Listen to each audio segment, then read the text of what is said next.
और दुआएं ले। कल बाबा ने इसको अंडरलाइन करवाया है, ठीक है, इस पॉइंट को। ठीक है, बाबा ने कहा ये मेरी विशेष आश है, दुआएं दें और दुआएं ले।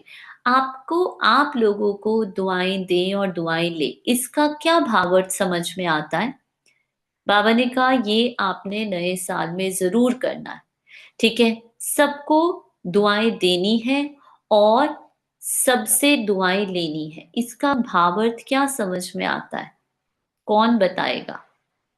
दुआएं देना और दुआएं लेना। हाँ जी, बताइए। To be in truth and see others truth, इसका क्या मतलब है? इट्स राइट, लेकिन इसको थोड़ा एक्सप्लेन करो। अपने सत्य में रहना और सत्य को देखना, इसका क्या भावार्थ है? To be in truth and see others truth. आत्मा स्वरूप में रहना, ओके। और आत्मा स्वरूप में रहने का अर्थ है, ठीक है, जब तक मैं अपने उस eternal, ever pure, ever content, ever happy,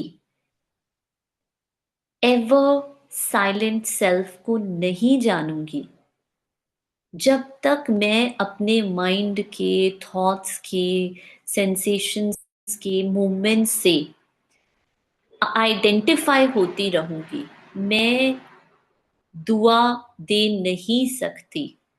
I can not, क्योंकि वो फिर एक पर्सन आइडेंटिटी हो जाएगा, वो फिर ड्रीम कैरेक्टर का हो जाएगा, है ना।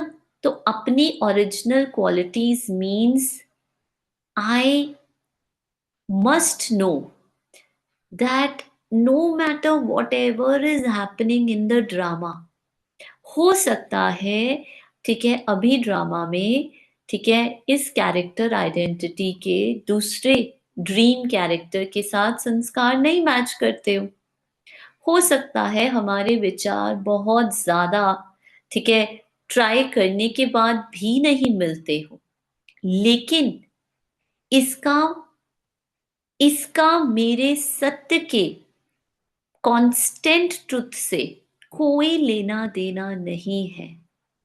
It does not change my eternal love for the other soul. जो अभी भी, कल बाबा ने एक बहुत अच्छी लाइन कही, बाबा ने कहा मैं सबको, मैं आप सबको अपने दिल तख्त पर देखता हूं। आई ऑलवेज सी, अब बाप समान माना क्या, मैं हर आत्मा को वैसे देख रही हूं, इन द सेम लाइट। ये है बाप समान स्थिति। हम्म। तो दुआएं तभी ली जा सकती है, दी जा सकती है, ओनली व्हेन आई नो कि मेरा ये पीस, मेरा ये लव, ये मेरी कंटेंटमेंट, संतुष्टता कभी भी कम ज्यादा नहीं हो सकती, घट या बढ़ नहीं सकती। नो मैटर मेरा माइंड क्या भी पिक्चर बना रहा हो, मेरी फीलिंग्स मुझे कितना भी क्यों ना डरा रही हो, no matter whatever mind से, माइंड हो सकता है कॉन्स्टेंटली कहे नहीं मुझे ये नहीं चाहिए, मुझे असंतुष्टता फील करवाए आपको बॉडी में भी, लेकिन उससे मेरा निश्चय मेरे सत्य पर कभी बदल ही नहीं सकता। वो इटर्नल है, वो है वर्षा जो मुझे बाबा से मिल रहा है, वो है प्योर ज्ञान, और वो है संपूर्ण पवित्रता, जो कल बाबा ने मॉर्निंग में कहा था, संपूर्ण पवित्रता जो कम या ज्यादा हो नहीं सकती अगर मैं इस कैरेक्टर के किसी भी चेंजिंग मोमेंट से आइडेंटिफाइड नहीं हूं तो। ठीक है, अभी सुनेंगे। आज बाप दादा अपने चारों ओर के बेफिक्र बादशाहों की सभा को देख रहे हैं। ये राज्यसभा सारे कल्प में इस समय ही है। इसका क्या मतलब है? बाबा क्या देख रहे हैं? बताइए, बाबा क्या देख रहे हैं?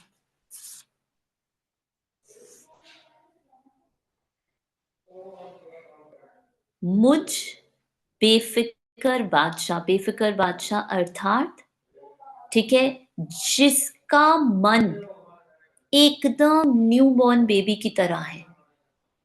कोई भी बोझ नहीं।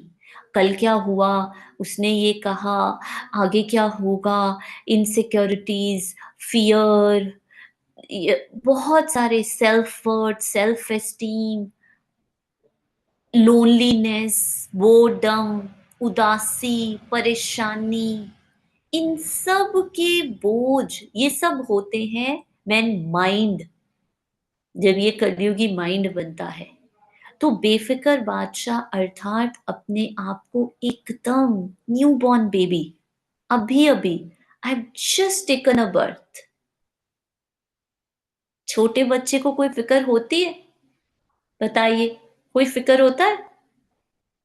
उसको पता ही नहीं होता फिक्र का मीनिंग क्या है। उसकी डिक्शनरी अभी तक बनी नहीं है। माइंड भाषा जानता नहीं है, तो उसको इनैक्ट नहीं करना पड़ता बड़ों की तरह कि मुझे कोई फ़िक्र नहीं करनी फिर। वो नेचुरली बेफ़िक्र होता है। ये है नेचुरली बेफ़िक्र माना, एब्सोल्यूटली, जिसको बाबा कहते हैं अविद्या हो जाए आपको। आपको अविद्या हो जाए, आपको पता ही नहीं फ़िक्र क्या होती है। You have just no idea. वो है बेफ़िक्र बादशाह। अर्थात ये कब होगा? क्योंकि अभी तो हमारा माइंड डेवलप हो चुका है ना। अभी तो जैसे कल बाबा ने कहा ना कि अमृत वेला चेक करो, तुम्हारे सबकॉन्शियस माइंड में कोई बोझ तो नहीं है। अब क्या होता है, जब हम when we are in waking state, मतलब जब हम सो रहे होते हैं डीप स्लीप में, तो हमारे सबकॉन्शियस माइंड से वो सारी चीजें जो हमने पूरे दिन में कॉन्शियसली सप्रेस की होती है, या जिसको हम फेस नहीं करना चाहते, या जो अंदर में हिडन फियर्स है, वो सब ऊपर आते हैं। और जैसे ही सुबह उठते हैं ना, तो हमें एक अलग सी फीलिंग, जैसे कि मेरी नींद पूरी नहीं हुई, जैसे कि मुझे अभी और सोना है, एक उदासी, एक असंतुष्टता, बड़ी हिडन सी फीलिंग होती है। वो क्यों? क्योंकि उस समय वो सारी ऊपर आती है। तो ये सब ऐसा नहीं है जब हम कहते हैं कि न्यूबॉर्न की स्मृति, मतलब मुझे ये सब पता ही नहीं, ये सब आएगा। लेकिन इन सब को देखते हुए I am always in my Smriti of ever कल्याणकारी ड्रामा। इन सारे सीन्स को, इनर ड्रामा भी, मुझे इनसे भी कोई डर नहीं है, रेजिस्टेंस नहीं है। ये मत आए, ये क्यों आ रहा है, मैं कुछ नहीं, am ever secured, ever safe. क्यों? क्योंकि मुझे अंदर में ये इतना क्लियर निश्चय है कि जो इनर ड्रामा भी बना है वो भी इतना एक्यूरेट है कि उसको भी बदलने की, हटाने की, चेंज करने की एब्सोल्युटली कोई ज़रूरत नहीं है। So this is when I shine light on my truth. जब मैं अपने सत्य, अपने उस अनादि सत्य पर लाइट शाइन करती हूँ ना, तो तब मुझे एकदम आपको ऐसे लगेगा कुछ है ही नहीं। There is nothing to worry about. There is just nothing to worry about. तो ये राज्यसभा सारे कल्प में सिर्फ इसी समय है। रूहानी फ़कूर में रहते हो, इसलिए बेफ़िक्र बादशाह हो। तो बाबा कहते, बाबा हमें फिर से रिमाइंड करवा रहे हैं that you always remain intoxicated in your truth. इसका मतलब ये नहीं है, अगर मैं कह रही हूँ मैं हमेशा अपने सत्य में रहती हूँ, मतलब ये नहीं है कि मुझे असत्य की चीजें अपने अंदर दिखाई नहीं देती, सुनाई नहीं देती। सब कुछ चल रहा है, everything is happening, everything is happening, but जो मेरी जो मेरी ओरिजिनल फीलिंग्स है, जो मेरी नेचुरल नेचर है, वो क्या है? सत्य की। ऑलवेज ऑलवेज इंटॉक्सिकेटेड माना, पता है क्या? इतना निश्चय है मुझे मेरे सत्य पे कि पूरी दुनिया भी एक तरफ हो जाए, फिर भी मेरा वो सत्य इंटॉक्सिकेटेड फकूर है, नशा है। सवेरे उठते हैं तो भी बेफिक्र है। ये है जो हमने कहा ना, सुबह उठते ही स्मृति क्या हो? न्यूबॉर्न बेबी की। कुछ नहीं कैरी फॉरवर्ड करना, कल का कल क्या हुआ, होना आज क्या करना है, टू डू लिस्ट क्या है आज, ये कुछ नहीं। सवेरे उठते हैं तो भी बेफिक्र, चलते फिरते कर्म करते भी बेफिक्र, और सोते हो तो भी बेफिक्र नींद में सोते हो। ऐसे अनुभव करते हो। वो कौन कर पाएगा ऐसे अनुभव? कौन सी आत्माएं ऐसे अनुभव कर पाएंगी? हो सकता है कलयुगी जैसे संसार में रहते हुए, सारी रिस्पॉन्सिबिलिटीज रोल्स निभाते हुए, अंदर सब कुछ आएगा। हम इंटरकनेक्टेड ड्रामा है ये, हम इस ड्रामा से नहीं निकल सकते, निकलना पॉसिबल नहीं है। जिसने अपने ट्रुथ को जाना है, समझा है, जिसको पता है कि बाबा की दृष्टि में सब कुछ एवर एक्यूरेट चल रहा है, ड्रामा इतना कल्याणकारी है, इतना कल्याण। हर किसी का पार्ट, चाहे मन कितना भी रेजिस्ट कर रहा हो उनके पार्ट को, लेकिन हर किसी का पार्ट हमारे लिए दुआ है, दुआ है। तो हम सब कुछ होते हुए भी इटर्नली बेफिक्र, ऐसे अनुभव करते हो? बेफिक्र हैं, बने हैं, वे बन रहे हैं, बन गए हैं ना, बेफिक्र और बादशाह हो, स्वराज्य अधिकारी, इन कर्मेंद्रियों के ऊपर राज्य करने वाले बेफिक्र बादशाह हो। फिर बाबा ने क्या कहा? वेरी इंपॉर्टेंट, स्वराज्य अधिकारी, इन कर्मेंद्रियों पर के ऊपर राज्य करने वाले बेफिक्र बादशाह हो, अर्थात स्वराज्य अधिकारी हो। इसका क्या मतलब है? कर्मेंद्रियों पर राज्य करना मतलब क्या? कर्मेंद्रियों को कंट्रोल करना। क्या मतलब है इसका?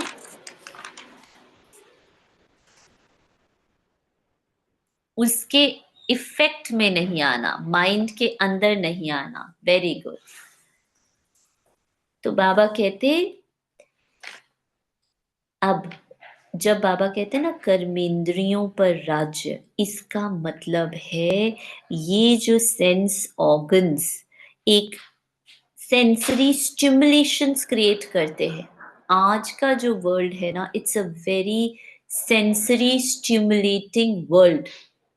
हर चीज जो है एक्सपेरिमेंशियल बेस्ड है, हर चीज फाइव सेंस ऑर्गन्स के बेस्ट एक्सपीरियंस में बनाई गई है। उसका मतलब क्या है? अगर मैं इन सेंस ऑर्गन्स को सब कुछ अच्छा अच्छा अच्छा अच्छा देती जाऊंगी, क्या ये कभी होंगे? क्या ये कभी जाएंगे? ये एक्टिवेट होंगे, और ज्यादा एक्टिवेट होंगे, या डिसॉल्व होंगे, या या अधीन रहेंगे? जितना मैं किसी भी चीज, कोई भी कर्मेंद्रिय है, जितना उसके सुख की चीजें, जितना उसके आरामदायक चीजें, जैसे बॉडी है, एक बॉडी का फिजिकल एग्जांपल लेते हैं। बॉडी को आप जितना आराम दोगे ना, नहीं सुबह नहीं उठना, जल्दी नहीं उठना, रजाई में रहना है, एक्सरसाइज नहीं करनी, सब ऐसा दो, गरम गरम सर्दियों में, ये जितना ये सब करोगे, उतना आपकी बॉडी जो है वो गुलाम बनती जाएगी, एक्टिव नहीं होगी। और जितना अपनी बॉडी को मॉर्निंग में जल्दी उठाओगे, ठीक है, रॉ खाना खिलाओगे, एक्सरसाइज करोगे, मेडिटेशन करोगे, जो भी बॉडी के कंफर्ट के आउट है, उतना बॉडी सॉलिड सॉलिड होती जाएगी, उसको आदत होती जाएगी रेजिस्टेंस की। इसी तरह कर्मेंद्रियां हैं, सेंस ऑर्गन्स है, जितना बॉडी को मीठा खिलाओगे उतना वो अधीर। We will condition our senses and eventually habituate. Absolutely. हमारी अब सेंस ऑर्गन्स क्या है, जितना उनको उनकी चीजें मिल रही है, अब वो पूरी तरह से एकदम उनको सब कुछ, जिस दिन थोड़ा सा भी उनके अकॉर्डिंग उनको नहीं मिला, उसी दिन ये कर्मेंद्रियां आपको 1 मिनट शांति से रहने नहीं देंगी। इसलिए मुझे इन सेंसरी स्टिमुलेशंस के सुख में नहीं फंसना है। ये सुख नहीं है, ये एक टेम्पररी इल्यूजन है, अपनी तरफ खींचने के लिए, मुझे मेरे सत्य से दूर ले जाने के लिए। जब तक मैं जब तक इनको स्टिमुलेशंस देती रहूंगी, कुछ नहीं बोलेंगे, बहुत खुश है, बट किसी एक दिन किसी कारणवश उनको वो स्टिमुलेशंस नहीं मिला, तो आपकी मनोस्थिति और आपकी तनोस्थिति दोनों हलचल में आ जाएंगी, और इतनी हलचल में आ जाएंगी, इतनी हलचल में आ जाएगी कि आपको सुसाइडल थॉट्स तक आ सकते हैं, अगर आपको अपनी सेंसरी स्टिमुलेशंस का सुख नहीं मिला। और जितने भी विकार है, काम, क्रोध, लोभ, मोह, अहंकार, ये सारे सेंसरी स्टिमुलेशंस के कारण ही हैं। अगर कर्मेंद्रियां नहीं हो तो कोई विकार नहीं हो, बट इसका मतलब ये नहीं है कि मैं कर्मेंद्रियों को त्याग दूं, नहीं। इनको देखो, इनसे जो कुछ उत्पन्न हो रहा है वो मुझे सुख नहीं दे रहा। मैं ऑलरेडी सुख स्वरूप आत्मा हूं। मुझे कुछ गरम गरम खाने से सुख नहीं मिलता, वो सिर्फ एक सेंसरी स्टिमुलेशन है जो बॉडी माइंड क्रिएट करता है। मुझे ज्यादा सोने से कोई आराम ज्यादा नहीं मिलता, वो सिर्फ एक माइंड का स्टिमुलेशन है, माइंड की एक्टिविटी है। मेरा बॉडी, जितना मैं एक्टिव रहती हूं, आपको पता है, जितना हम सर्दियों के मौसम में, ठीक है, एक्सरसाइज करते हैं या योगा करते हैं, ठीक है, उतना आपकी बॉडी इंटरनली हीट जनरेट करती है, और जब वो इंटरनली हीट जनरेट करती है ना, तो उसकी जो रेजिस्टेंस पावर है वो बहुत बढ़ती है। एक्सटर्नल कितना भी उसको हीट दे दो, that is not going to help, it is again a stimulation. So understand कर्मेंद्रियां कैसे काम करती हैं, उसको समझना है। इन कर्मेंद्रियों के ऊपर राज्य करने वाले, मतलब इनके सेंसरी स्टिमुलेशन के इन्फ्लुएंस में, प्रभाव में नहीं आने वाले ही बेफिकर बादशाह, they are already carefree, they know their truth, अर्थात स्वराज्य अधिकारी हैं। तो ऐसी सभा आप बच्चों की है? कोई फिक्र है? कोई फिक्र है? क्योंकि अपने अपने सारे फिक्र आपने बाप को दे दिए हैं, तो बोझ उतर गया है ना। फिक्र खत्म और बेफिक्र बादशाह बन अमूल्य जीवन अनुभव कर रहे हो। अब मुझे ये बताएं, बाबा को बोझ कैसे दे, अपने सारे बोझ कैसे दोगे बाबा को? कोई स्थूल थोड़ा है, सूक्ष्म बोझ है, सूक्ष्म बाबा है, सूक्ष्म आत्मा है, कैसे दोगे बोझ? हाँ जी, कौन बताएगा? अगर एक वर्ड में एक्सप्लेन करना हो, इस पॉइंट को एक वर्ड में आंसर देना हो, तो वो क्या होगा? Beautiful, very well, surrender. समर्पण, कंप्लीट समर्पण, संपूर्ण समर्पण, संपूर्ण सरेंडर जो भी इस मोमेंट में एक्सपीरियंस आ रहा है, in fact every second by second, her thought को सरेंडर, हर फीलिंग को सरेंडर, हर कर्म को, हर हर चीज जो भी अंदर उत्पन्न हो रही है, कीप सरेंडरिंग। मतलब सरेंडर करना मतलब उसको resist, zero resistance policy with बाबा, जीरो रेजिस्टेंस। नेचर ही नहीं है, नेचर ही आत्मा की सरेंडर की है। आत्मा की जो ओरिजिनल क्वालिटी है वो है ही सरेंडर।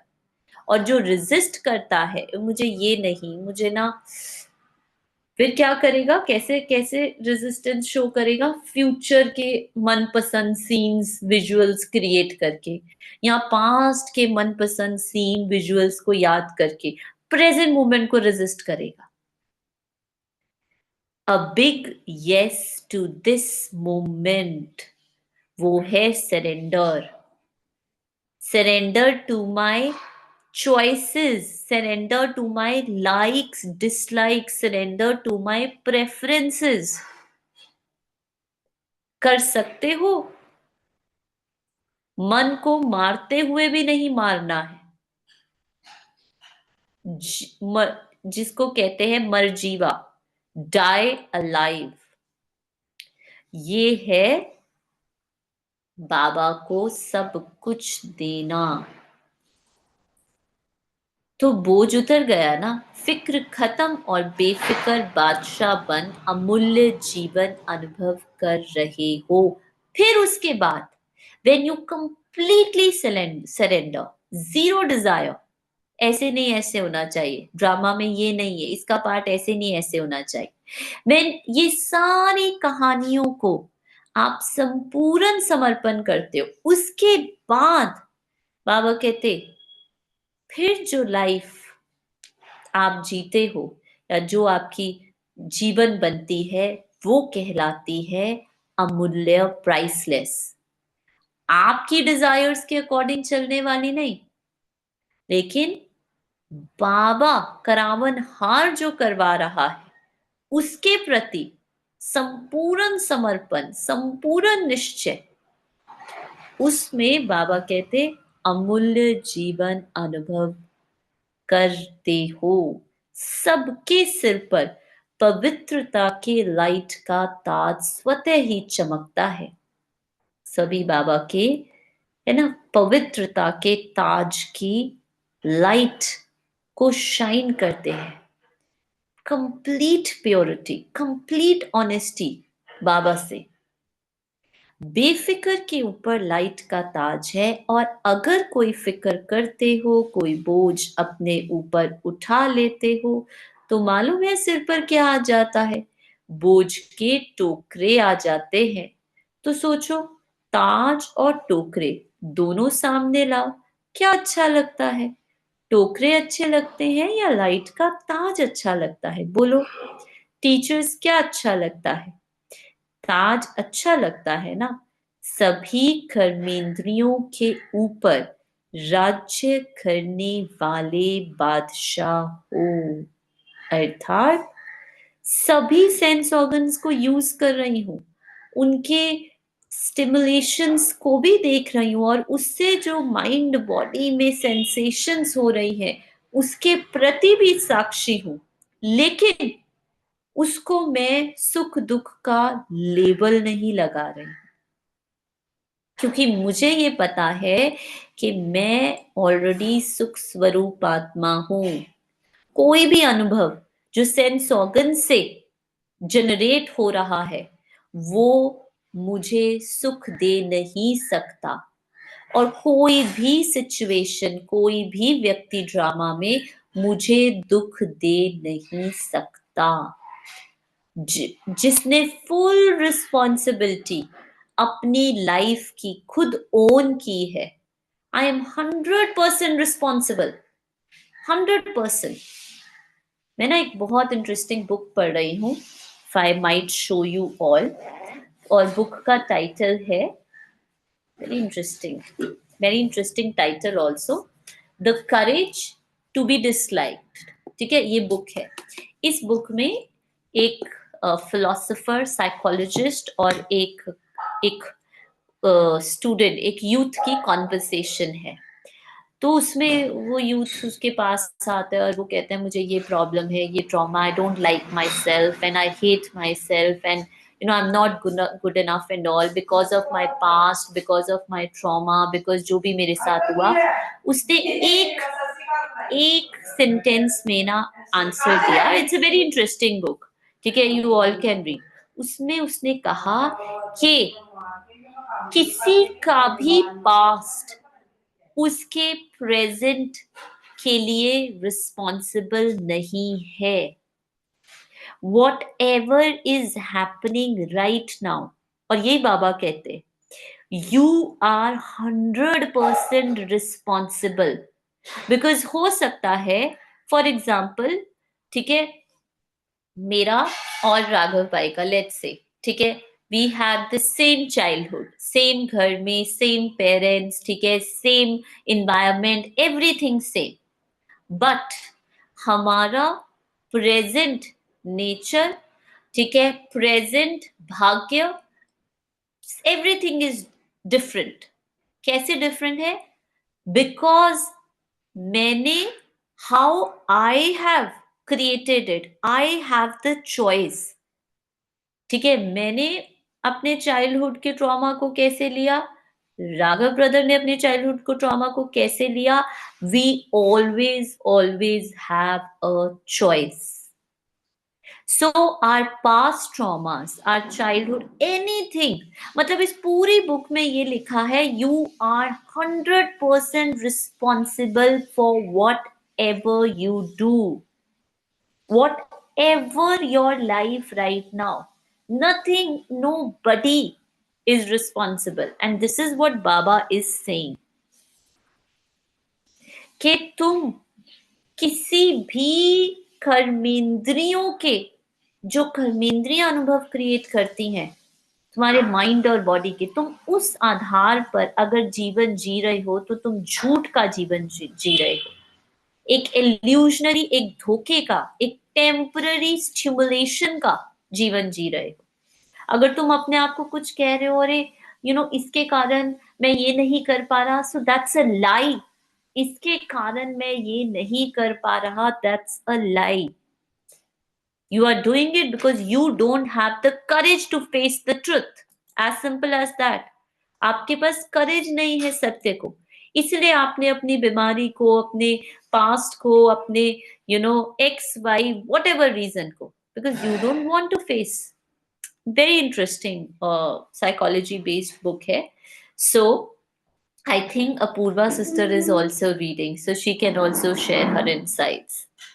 तो ये है बेफिक्र बादशाह, संपूर्ण पवित्र, माया जीत, कर्मेंद्रिय जीत, विजयी बना देती है। बेफिक्र बादशाह की निशानी है सदा स्वयं भी संतुष्ट और औरों को भी संतुष्ट करने वाले। कौन है बेफिक्र बादशाह? बेफिक्र बादशाह सदा स्वयं भी संतुष्ट, सदा।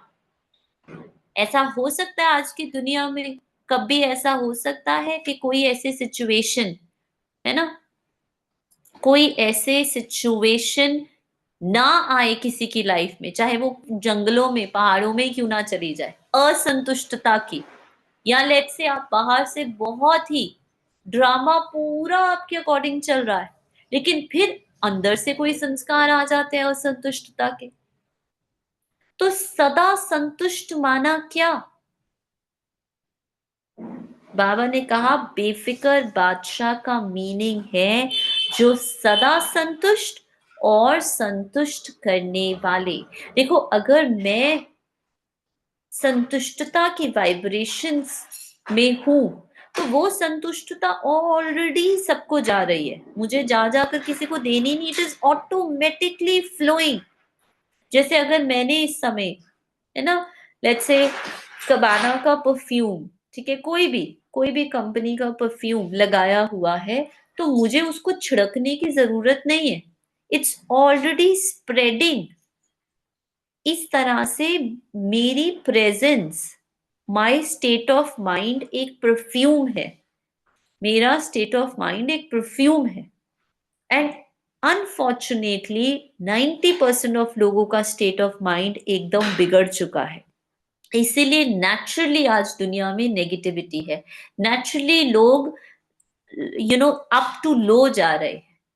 तो मुझे मुझे ये चेक करना है, what is what vibration I am vibrating eight, मैं किस वाइब्रेशन में वाइब्रेट कर रही हूं। तो बाबा ने कहा बेफिक्र बादशाह, जिसको जो बिल्कुल एकदम न्यूबॉर्न बेबी की तरह है, वो अपने उस सत्य को जानता है जो बैकग्राउंड में सदा एवर प्रेजेंट है, एवर प्रेजेंट है।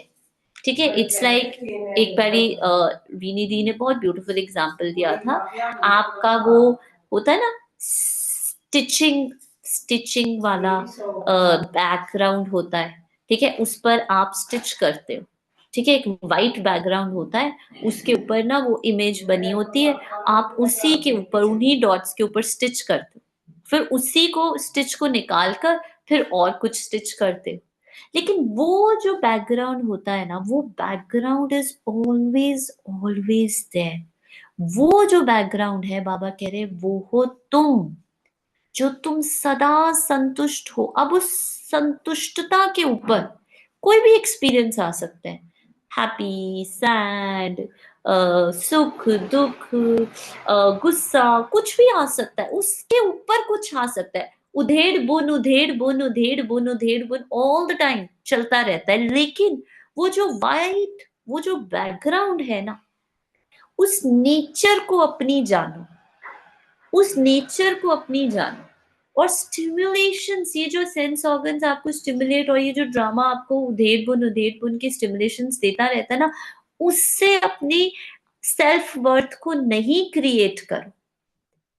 उससे मत सोचो अरे आज तो मैंने कितना बढ़िया कर्म किया, आज तो मैंने, अरे आज तो मैं बहुत अच्छी एकदम देवता बन गई, और कल कुछ हमने बोल दिया, किसी को गुस्सा कर दिया, अरे आज तो मैं बिल्कुल, आई एम तो not at all good enough. No, do not. बाबा हमें हर समय किस नजर से देखते हैं, उस नजर से हर समय स्वयं को देखो, वो है तुम्हारा रियल आइडेंटिटी। क्लियर हो रहा है? ये जिसने उसको जाना है वो सदा संतुष्ट है, सदा बेफिक्र है, और ऑटोमेटिकली उसके थ्रू जो भी एक्सप्रेशन में एक्सप्रेस हो रहा है, words, action, what ever, it has the same frequency, same vibration. तो चेक करो, सदा सर्व प्राप्ति स्वरूप, सदा संतुष्ट है, गायन भी है ना, अप्राप्त नहीं कोई वस्तु देवताओं के नहीं, लेकिन ब्राह्मणों के खजाने में। संतुष्टता जीवन का श्रेष्ठ श्रृंगार है, श्रेष्ठ वैल्यू है। तो संतुष्ट आत्माएं हो ना। बाबा कहते देवताएं नहीं, नो, संतुष्टता अभी ब्राह्मणों के लिए है। जब सब कुछ, मन में सारी असंतुष्टता की फीलिंग्स, सारी असंतुष्टता की स्टोरीज, पास्ट, प्रेजेंट, फ्यूचर, सब लाउड म्यूजिक सब बज रहा है, उन सब के बीच अप्राप्त कोई वस्तु नहीं, हम ब्राह्मणों के खजाने में। That is my ever content nature, that is who I am. And Baba says, know that. तो बाप दादा ऐसे बेफिक्र बादशाह बच्चों को देख खुश होते हैं। वाह मेरे बेफिक्र बादशाह, वाह वाह वाह, वाफा हो ना। फिक्र तो नहीं आता कभी कोई, कभी तो आता है कि नहीं आता। बेफिक्र बनने की विधि बहुत सहज है, मुश्किल नहीं है। सिर्फ एक शब्द की मात्रा का थोड़ा सा अंतर है। कौन सा शब्द कहा था बाबा ने कहा? बाबा कहते इतनी इजी है ना, अगर कोई फिक्र आता भी है, आ भी गया, किसी थॉट से आपने आइडेंटिटी बना भी ली, तो सिर्फ एक शब्द को चेंज करो। वो कौन सा शब्द कहा बाबा ने कल? क्या चेंज करना है? किसको याद है? बिना देखकर बताना। क्या चेंज करना है? बताइए, क्या चेंज करना है?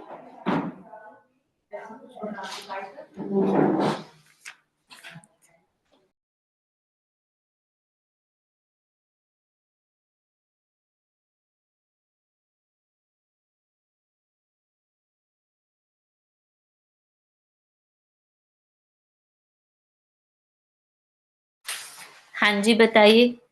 किसी को नहीं याद?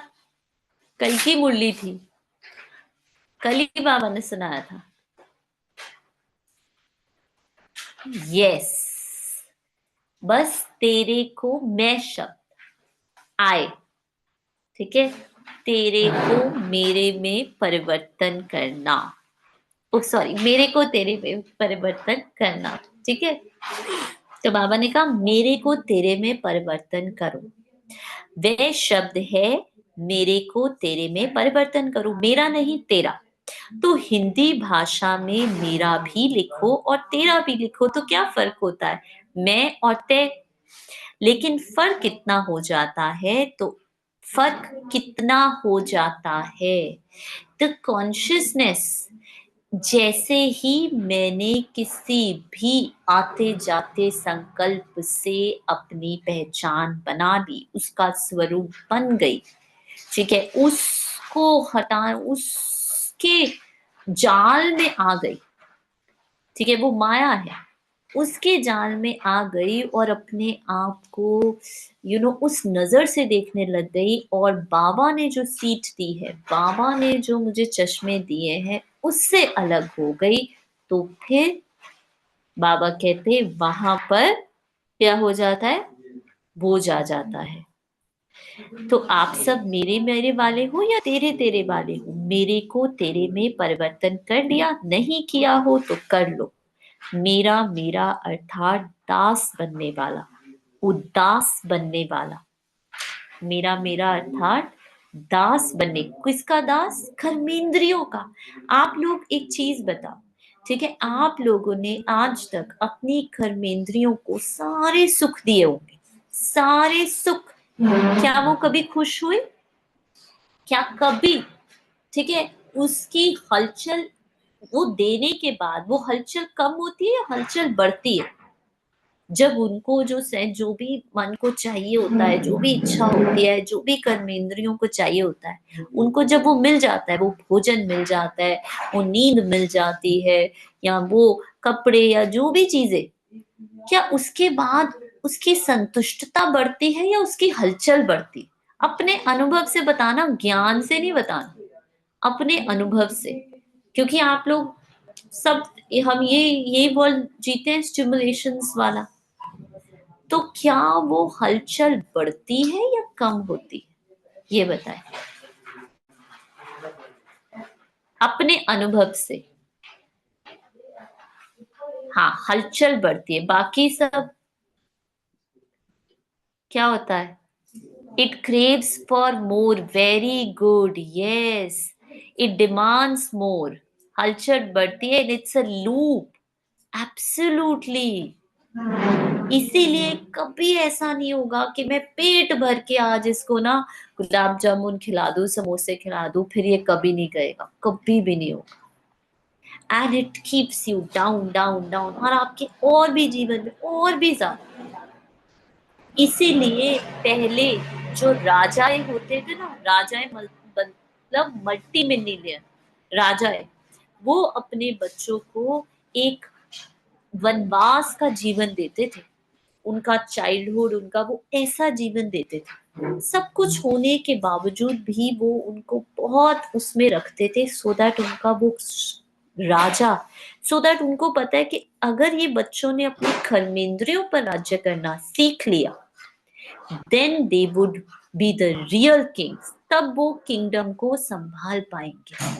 तब वो राज्य को जिसने स्वयं पर कंट्रोल किया है, वही विश्व पर कंट्रोल कर सकता है। और इसीलिए वो डायनेस्टीज इतनी सक्सेसफुल रही। और जैसे जैसे राजा इन कर्मेंद्रियों की स्टिमुलेशंस के, अब तो छोड़ ही दो, अब तो दुनिया ही इसकी है, अब तो कलयुग है, नाउ तो वी कांट इवन से, राइट। तो ये है मेरे मेरे अर्थात दास बनने वाले, ठीक है, ये भी चाहिए, ये भी चाहिए, ये भी, उदास बनने वाले। माया के दास बन जाते हैं ना, तो उदास तो होंगे ना। उदासी अर्थात माया के दासी बनने वाले। उदासी is a temporary state of mind. We cannot say I'm sad today. I am experiencing the feeling of sadness. Fine. But क्या ये मैं हूं? ठीक है, मुझे आज उदासी अनुभव में आ रही है, फीलिंग्स में, इमोशन में, पर मेरा सत्य क्या है?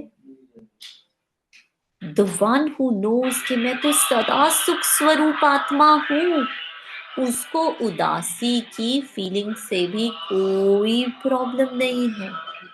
उसको कुछ हटाने की जरूरत नहीं है। वो अपने इस अदलते बदलते अनुभव से उसको कोई रेजिस्टेंस नहीं है। वो अपने सत्य में बहुत सिक्योर है, बहुत संतुष्ट है। उदासी अर्थात माया के दासी बनने वाले। तो आप माया जीत हो, माया के दास नहीं हो। सोचो किसी के बैंक में 1 करोड़ हो, ठीक है, और उसके घर में 10,000 पड़े हो। अगर लेट से उसके 10,000 खर्च भी होते हैं, चोरी भी होते हैं, तो उसकी खुशी या उसकी वो नहीं जाएगी। उसको ठीक है, उसको कोई फर्क, उसको लगेगा हाँ ठीक है, ओके, आगे से, लेकिन उसके अंदर में हलचल नहीं होगी, क्योंकि उसको पता है मेरे बैंक अकाउंट में कितने। So know your real worth. आपके बैंक अकाउंट में आपकी ब्राह्मणों की, आप आत्मा की सर्व प्राप्तियां कितनी है, इस बदलते हुए 1 घड़ी 2 घड़ी के अनुभव, ये आप नहीं हो। यही बाबा कह रहे हैं। कभी कभी टेस्ट कर लेते हो, क्योंकि 63 जन्म उदास रहने का अभ्यास है ना, तो कभी कभी वह इमर्ज हो जाते हैं। इसलिए बाप दादा ने क्या कहा, हर एक बच्चा बेफिक्र बादशाह है। अगर अभी भी वहां कोने में कोई फिक्र रख दिया है तो दे दो। अपने पास बोझ क्यों रखते हो? बोझ रखने की आदत पड़ गई है। मतलब बोझ रखने की आदत पड़ गई है। जब बाप कहते हैं बोझ मेरे को दे दो, आप लाइट हो जाओ, डबल लाइट। डबल लाइट अच्छा या बोझ वाला अच्छा? बाबा कहते हैं तुम मुझे सब दे दो, सब दे दो। Means why don't you just surrender? Why do you have to fight with any emotion? This is not yours, this does not belongs to you, then why do you need to fight? Why do you need to resist? क्यों लड़ रहे हो उस चीज से जो तुम्हारी है ही नहीं? Why are you, क्यों उसके प्रति मरे जा रहे हो जो एग्जिस्ट ही नहीं करता? क्यों इतना मोह कर रहे हो? क्यों इतना लालच कर रहे हो? क्यों कंट्रोल करने की चीजों को कंट्रोल करने की कोशिश कर रहे हो जो चीजें कंट्रोल में है ही नहीं? क्यों ड्रामा को, किसी के बिहेवियर को, किसी चीज को? Why? Just surrender and live a priceless beautiful life. तो बाबा कहते क्या आप, क्योंकि आदत पड़ गई है, इतना करता भाव 63 जन्मों में बॉडी कॉन्शियस मानना, करता भाव मुझे करना है, मुझे ठीक करना है, मुझे सब चीजों को वर्कआउट करना है, I need to do this, I know, इतना करता भाव बाबा कहते आ चुका है ना। 63 जन्म इतनी आदत पड़ गई है ना, इतनी आदत कि छूटते नहीं छूटती है। बाबा कह रहे हैं it's okay, leave, just surrender. जैसे जैसे कोई पहाड़ से वो पकड़ के बैठा हो, तो उसकी टानी, और नीचे सारी, ठीक है, पुलिस फोर्स उसको बचाने के लिए खड़ी, और वो कह रही है छोड़ दो, हम नीचे हैं, हम तुम्हें पकड़ लेंगे, जस्ट लीव, और वो छोड़ने के लिए तैयार, कह रहे छोड़ दो, तुम्हें कुछ नहीं होगा, तुम नहीं मरोगे, हम, बट वो नहीं, अगर मैं मर गया, और वो पकड़े पकड़े ही मर जाता है, इतनी ठंड में, इतनी कितना टाइम, पर वो छोड़ता नहीं है, पकड़े ही डाई, और वो कहते तुम छोड़ दो एवरीथिंग, बट नहीं, छोड़ना नहीं है। इसी तरह हम कर्ता भाव नहीं छोड़ना है, कंट्रोल नहीं छोड़ना है। Even if I die, I will not leave. I will not surrender. I will not let Baba handle my life, क्योंकि मुझे विश्वास नहीं, मुझे लगता है मेरी जो थिंक, मेरा जो दिमाग है, मेरी जो समझ है, बहुत, मैं समझदार, बहुत समझदार, मुझसे समझदार कोई है ही नहीं, मुझसे बेटर प्लानिंग कोई कर नहीं सकता, और जब उस प्लानिंग के अकॉर्डिंग चीजें नहीं होती है तो रेजिस्टेंस होती है, और रेजिस्टेंस से आती है उदासी, रेजिस्टेंस से आती है निराशा, असंतुष्टता, इनसिक्योरिटी। तो बाबा कहते तो अच्छी तरह से चेक करो, अमृत वेला जब उठो तो चेक करना कि विशेष वर्तमान समय सरकमस्टांस में भी कोई बोझ तो नहीं है। सरकमस्टांस तो क्या, स्वप्न मात्र भी बोझ का अनुभव नहीं हो, पसंद तो डबल लाइट है ना। तो विशेष ये होमवर्क दे रहे हैं, अमृत वेला चेक करना। चेक करना तो आता है ना, लेकिन चेक के साथ सिर्फ चेक नहीं करना, चेंज भी करना। तो क्या करना है, जैसे ही उठते हो सबसे पहले ये देखो कि सोया कौन, उठा कौन। आत्मा इज फॉरएवर कांस्टेंट। फिर अपने देखो कि just think that this is like, I have waken up from the dead, कोई स्मृति नहीं, कोई कोई एकदम newborn baby, just newborn baby, कुछ नहीं, कोई बिलीव्स नहीं, कोई संस्कार, कुछ नहीं, absolutely just pure light that I am, absolutely pure light। तो बाबा कहते ये चेक करो, मेरे को तेरे में चेंज कर देना। मैं, और अगर कोई आए भी थॉट कल का, कल जो हुआ, या उसको उसी समय बाबा को समर्पण कर दो, ये मेरा नहीं है, this is not mine, give it to बाबा। तो बाबा कहते चेक करो और चेंज करो, क्योंकि बाप दादा बार बार सुना रहे हैं, समय और स्वयं दोनों को देखो, समय की रफ्तार भी देखो और स्वयं की रफ्तार भी देखो। फिर ये नहीं कहना कि हमको तो पता ही नहीं था, समय इतना तेज चला गया। कई बच्चे समझते हैं कि अभी थोड़ा ढीला पुरुषार्थ अगर है भी तो अंत में तेज कर लेंगे, लेकिन बहुत काल का अभ्यास अंत में सहयोगी बनेगा। You have to live your truth. आपको अपने इस सत्य की स्मृति, बाबा ने कहा ना, स्मृति का स्विच ऑन रखो। सिर्फ सुनने से, सिर्फ जानने से मैं आत्मा हूं, बाबा साथ है, will not gonna make a difference. स्मृति का switch all the time, awaken to your truth.